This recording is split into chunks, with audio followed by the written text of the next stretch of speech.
Dalam sebuah hadis ya, yang masyhur, Rasulullah sallallahu alaihi wasallam bersabda, "La yadkhulul jannata man kana fi qalbihi mithqal dzarratin min kibr." Tidak masuk surga seseorang yang di hatinya walau secuil sifat sombong. Kalau dipikir-pikir, katanya Islam rahmatan lil alamin. Masa secuil aja tidak masuk surga? Kan gitu. Ya makin lah mau secuil aja. Mithqal dzarrah itu sebesar biji sawi lah kalau diterjemahkan. Ampunilah, nggak bisa. Kalau sifat sombong khususnya nggak bisa. Walaupun secuil. Auzubillah min takabur. Kenapa? Para ulama menjelaskan. Misalnya contoh, ada ujian ya, sekolah atau semester apa gitu. Misalnya saya gurunya atau pengawasnya. Anak-anak atau siswa-siswi sekalian, silakan ini dibagikan soalnya, lembar jawabannya. Kemudian yang mau nyontek silahkan. Itu satu. Kan enak ya. Yang kedua, yang mau nanya temannya boleh. Tiga, yang mau nelpon keluarganya atau temannya di luar nanya jawabannya apa? Boleh. Wah, enak, mudah sekali kalau begitu. Apalagi Pak Guru mau cari di Google juga boleh. Gampang sekali kalau begitu. Silakan, saya tidak larang. Akhirnya dijawab. Singkat cerita, selesai menjawab, dikumpulkan itu jawaban. Saya mengoreksi. Dalam satu jawaban atau satu lembar jawaban ada kesalahan sedikit saja. Apa yang saya lakukan? Saya coret semuanya. Tidak lulus. Kenapa? Tidak wajar salah itu. Bisa ditangkap barangkali? Saya suruh nyontek silahkan, nanya teman silahkan, telepon silahkan, buka Google silahkan. Kok masih ada salah? Itu kan nggak wajar salah terlalu. Oh, ini tidak lulus. Kecuali semua nggak boleh. Sampai jarak sama teman itu saya sekilo. Gimana mau susah sekali, nggak boleh bawa apa-apa, HP harus dikumpulkan. Itu walaupun salah banyak bisa dimaklumi, karena sulit. Ini cuma 2 pertanyaan lagi. Yang boleh nyontek sedikit salah, coret, tidak lulus, tidak naik kelas, karena tidak wajar. Contoh lain misalnya, saya meminta seseorang membuka pintu. Ini pintunya terkunci. Ini kuncinya, silakan. Oke. Oh, bentar dulu. Ini gergaji. Siapa tahu kuncinya rusak atau apa? Pakai gergaji. Oh, bentar. Obeng. Apa lagi Ustaz? Oh, linggis. Betul. Ini juga linggis. Asal sudah. Yang penting pintu harus terbuka. Saya nggak mau tahu. Oh, bentar dulu. Asal sudah ini. Boom. Boom sekali. Yang penting itu pintu terbuka. Udah gitu. Ternyata sekitar berjam-jam di situ balik-balik gimana? Belum terbuka. Terlalu. Sangat terlalu. Kesanteran lah kalau bahasa kita. Masa semua alat untuk membuka pintu belum bisa terbuka juga? Kan sangat-sangat terlalu.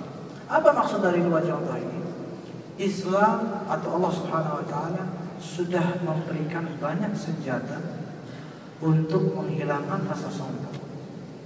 Kok masih ada sombong walaupun secuil? Maaf, jangan masuk surga. Apa senjata itu? Rukun Islam 5-5-nya hakikatnya untuk menghilangkan sifat sombong. Kok bisa? Kita lihat rukun pertama, yaitu asyhadu an la ilaha illallah. Sampai situ aja dulu. Oh, ternyata saya itu hamba. Ada Tuhan saya yang maha kaya dan saya maha miskin. Tiada Tuhan selain Allah. Saya bukan Tuhan. Saya hamba, tidak berdaya. Supaya apa? Sadar diri dan hilang rasa sombong.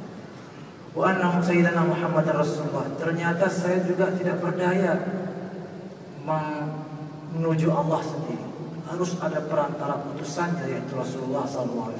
Betapa hinanya diri saya, betapa lemahnya, betapa tak berdayanya diri saya. Supaya apa? Hilang sombong. Itu baru rukun pertama. Enggak hilang juga, dikasih rukun kedua, sholat. Di sholat, di dalam sholat, terutama waktu sujud, dari awal saja Allahu Akbar, Allah Maha Besar. Ini hamba kecil. Di waktu sujud, kepala sejajar dengan kaki. Malah kalau kita berjamaah, kepala kita kena kaki orang. Malah bisa jadi diinjak.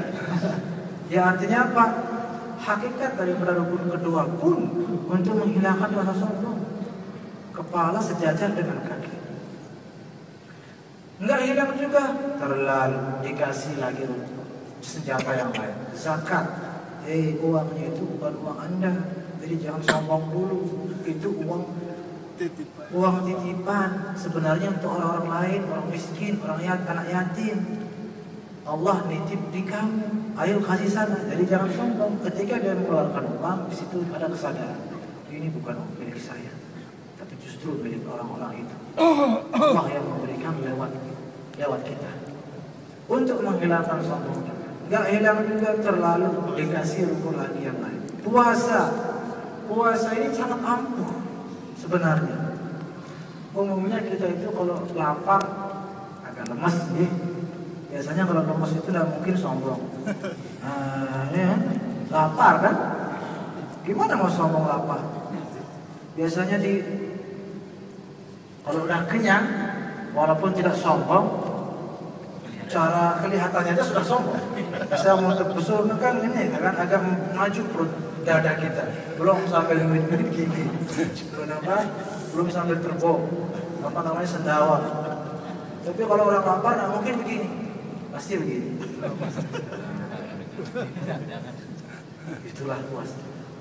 Orang yang lapar misalnya dipukul sekalipun ampun kan gitu. Tapi kalau orang kenyang disenggol aja, dibalas dengan lebih parah. Artinya apa? Belum bilang sombong nih, puasa dari pagi sampai malam 30 hari. Harus hilang sombongnya, bagaimanapun caranya. Apalagi kita tahu penyakit iblis ya, apalagi selain sombong itu. Enggak hilang juga, Allahu Akbar, terlaluan. Dikasih rukun yang paling dahsyat, yaitu ibadah haji. Di waktu ibadah haji, entah di Arafah, di Mina, di Muzdalifah, mudah-mudahan semua kita bernasib. Yang sudah bernasib lagi sering-seringnya insyaallah ya. Di Mina, Muzdalifah, Arafah dan seterusnya itu mau kaya, mau miskin, mau inges, mau lenge, mau apa namanya, mau putih, mau hitam, mau pesek, mau mancung, pakaiannya sama semua. 2 helai saja. Mohon maaf, celana dalam saja nggak boleh pakai. Bagaimana mau sombong? Sampai nggak boleh berwangi-wangian. Segala sesuatu yang sekiranya membuat kita apa namanya, itu nggak boleh. Membuat busuk dada itu nggak boleh. Minyak wangi nggak boleh. Kenapa nggak boleh berminyak wangi? Biasanya kan kita pakai deodoran, pakai apa? Di tengah terik matahari yang panas dan banyak manusia dan lain-lain, terus nggak pakai deodoran karena nggak boleh, apalagi minyak wangi. Apa yang terjadi? Tercium bau busuk. Itu pun tidak luput dari peringatan. Anda itu busuk sebenarnya.